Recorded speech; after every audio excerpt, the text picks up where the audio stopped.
En Estados Unidos se cumplen 51 años desde la decisión de la Corte Suprema que legalizó el acceso al aborto a nivel federal en el país. El 22 de enero de 1973, los magistrados emitieron una decisión que de facto garantizó el acceso a este procedimiento en la sentencia del caso Roe contra Wade.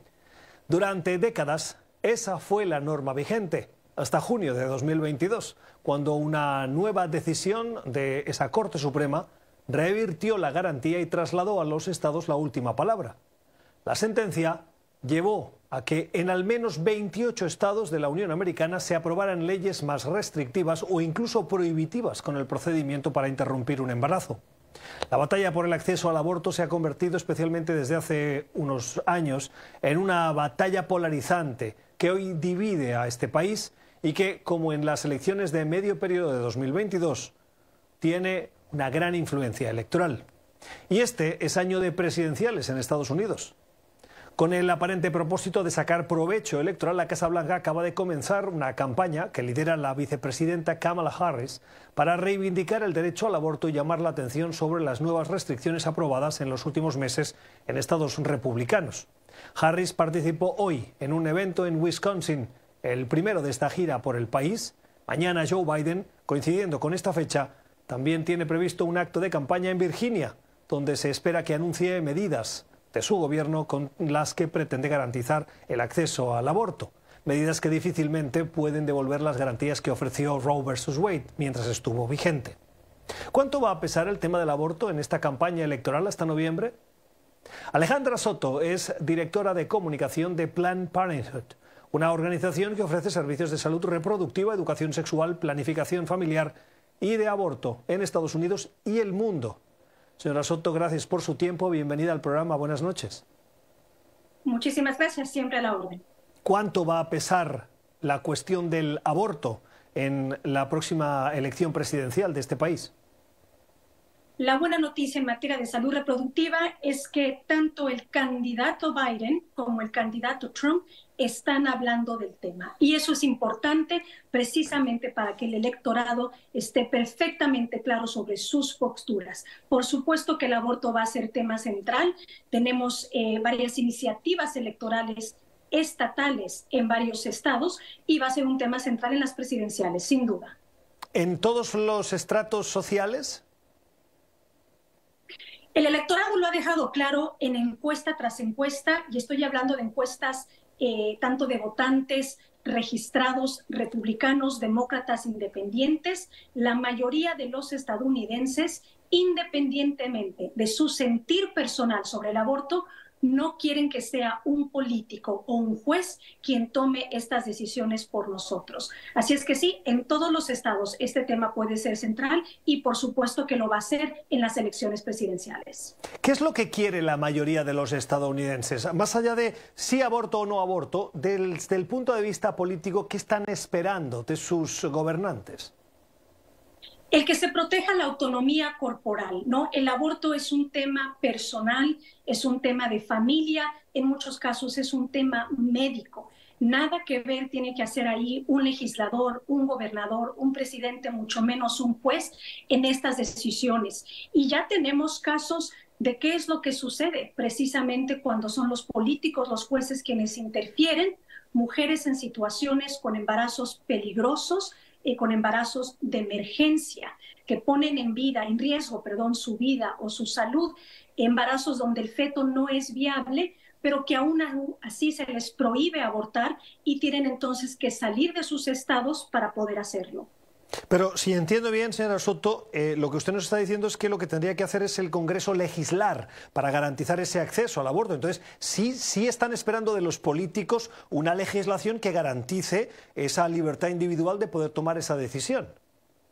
Precisamente ese liderazgo a nivel federal es exactamente lo que se necesita, pero estamos conscientes de que la realidad actual es, independientemente de quién está en la Casa Blanca, no se cuenta con el suficiente apoyo en las dos cámaras del Congreso Nacional para impulsar una ley federal que proteja la salud reproductiva. Y obviamente, como tú bien lo dijiste al comienzo, teníamos una protección judicial con la Corte Suprema, Roe versus Wade, que funcionó durante décadas hasta que se retó, ¿no? esa decisión judicial y se anuló.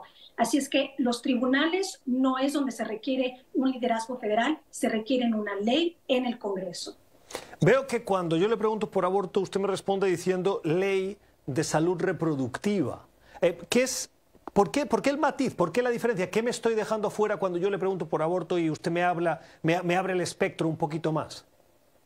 Porque el aborto es parte de la salud reproductiva, siempre ha existido desde los tiempos bíblicos hasta hoy en día, incluso en lugares cuando el aborto o en épocas cuando el aborto ha estado prohibido, la mujer sigue abortando.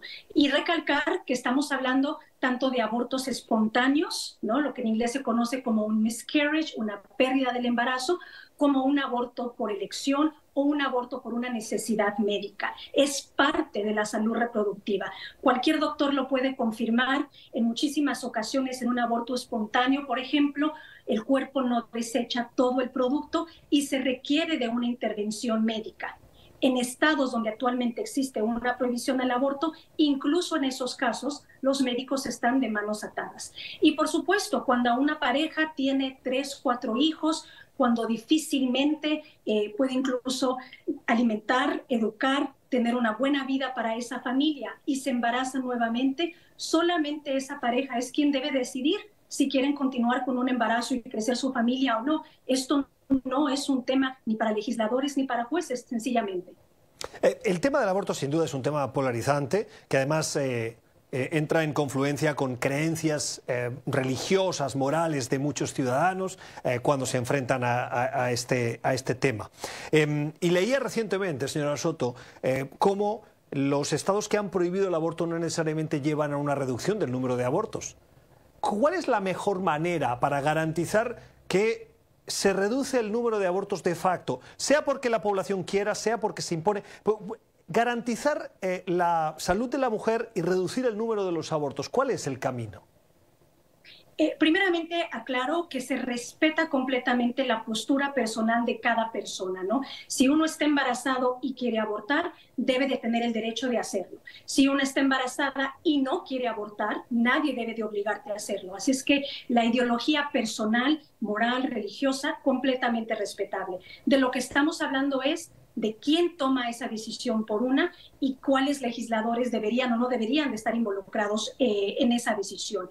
Y lo que se requiere es simplemente el que exista, ahora sí que toda una gama, un entendimiento completo de lo que es la sexualidad y la reproducción. Se requiere de educación en las escuelas, se requiere de acceso a bajo costo o incluso gratuito a los métodos anticonceptivos. ¿Cuántos latinos no hay en Estados Unidos que no cuentan con seguro médico? Y los anticonceptivos pueden ser bastante caros y se requiere de que tengamos entrenamiento para doctores, educar a la población cómo evitar un embarazo no planificado y se requiere de aborto cuando hay circunstancias en las que se necesita abortar. Todo eso en conjunto. Curiosamente, en los estados donde existen prohibiciones al aborto, son los mismos estados donde se han dedicado durante décadas a eliminar la salud sexual en las escuelas y eliminar el acceso a los anticonceptivos. Entonces tenemos a una población con pobre educación sexual, sin acceso a cómo evitar un embarazo no planificado y luego sin acceso a un aborto cuando resulta el embarazo. Claro, me parece muy interesante esto que nos está diciendo, y perdona que haga el alto, porque no se trata solo de decirle a una mujer que no puede abortar, se trata de poner sobre la mesa las mejores herramientas para evitar llegar a la situación en la que la mujer tiene que enfrentarse a esa situación. Y usted los ha citado, seguramente algunos con mejor conocimiento que muchos de nosotros, ¿no? Que los jóvenes y las jóvenes tengan educación sexual, que tengan acceso a anticonceptivos, que los médicos los puedan aconsejar de una manera abierta y sin tabús morales o religiosos para que puedan tomar una decisión ex ante, no cuando ya se han quedado embarazados y entonces viene el dilema del aborto. Totalmente, y perdón que te interrumpa, pero si me permites también aquí clave de las más de cerca de la mitad de los estados donde existen prohibiciones. También lo interesante es que en muchísimos casos no hay excepción para violación e incesto. Entonces, si tú eres una mujer, alguien te ataca, si tú eres una niña de 11 años, y tu tío te ataca, acabas embarazada. En esos estados donde hay prohibiciones totales, tampoco hay aborto en estos casos.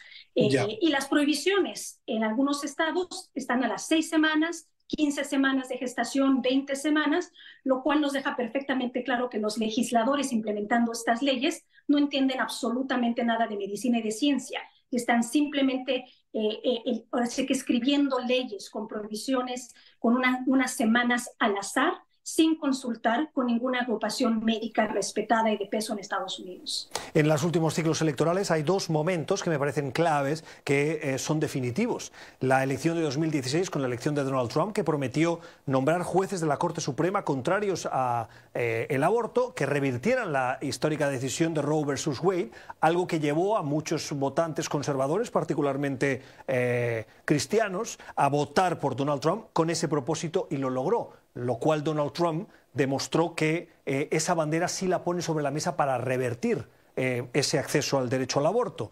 El segundo es en la elección de 2022, de medio término, que parecía que los republicanos iban a ganar, pero como se había producido hacía muy poco la decisión de la Corte Suprema, llevó a muchas mujeres o a no apoyar a los conservadores o a votar activamente por legisladores demócratas por la cuestión del aborto. Hoy Donald Trump vuelve a presentarse. Y ahora la Casa Blanca vuelve a poner sobre la mesa la alerta sobre el aborto. ¿Cómo puede influir la victoria de uno u otro candidato, si damos por bueno que será Joe Biden y Donald Trump, en la cuestión del aborto? Interesantísimo. Tenemos por un lado al candidato Donald Trump, quien él mismo se ha aplaudido el haber sido bajo su mandato que se lograra el anular Roe versus Wade. Y su postura es muy clara. Él cree y firmaría un aborto, una prohibición al aborto nacional total. Pero por otra parte, también le dice, ahora sí que a otros políticos republicanos, que tengan cuidado cuando hablan del tema, porque está perfectamente consciente de que no es un tema que les da votos cuando hablan de una prohibición total. Por otra parte, tenemos a un candidato Biden que habla del aborto, protegiéndolo, e incluso con hechos así que nos ha dado el ejemplo una y otra vez, apoyando distintas iniciativas federales que apoyan el derecho al aborto, ¿no? Que apoyan el que haya más escuela para los médicos, para que tengan esa herramienta, ese conocimiento de cómo practicar un aborto, que apoyan los anticonceptivos a bajo costo, que apoya la educación sexual en las escuelas. Entonces, dos candidatos completamente distintos. Va a ser interesantísimo. Sí, ahora sí que los éxitos que tuvimos en las elecciones de medio término, sí, eso puede obviamente repetirse este año. En 7 estados en el pasado, el aborto se colocó en la papeleta estatal y en los 7 casos el aborto ganó. Hay iniciativas electorales estatales para este ciclo, para este año. Veremos si el electorado nuevamente dice, tenemos que proteger al aborto, soy yo quien debe de decidir, no un político. Termino. Hay una serie de estados que son los fundamentales para uno u otro candidato para llegar a la Casa Blanca. Pensilvania, Nevada, Arizona, Wisconsin. En esos estados clave, esa media docena de estados, ¿qué les están diciendo las encuestas sobre la importancia que va a tener el tema del aborto en la elección de uno u otro candidato? Las encuestas, repito, independientemente de si una persona está a favor o en contra del aborto, pero apuntan a que la mayoría de los demócratas, una pequeña mayoría de los republicanos y la mayoría de los independientes votantes apoyan el que sea uno mismo quien decide y no un legislador o un gobernador. Es Alejandra Soto, es directora de comunicación de Planned Parenthood. Señora Soto, siempre un gusto tenerla con nosotros. Gracias, feliz noche. Al contrario, muchísimas gracias por este espacio.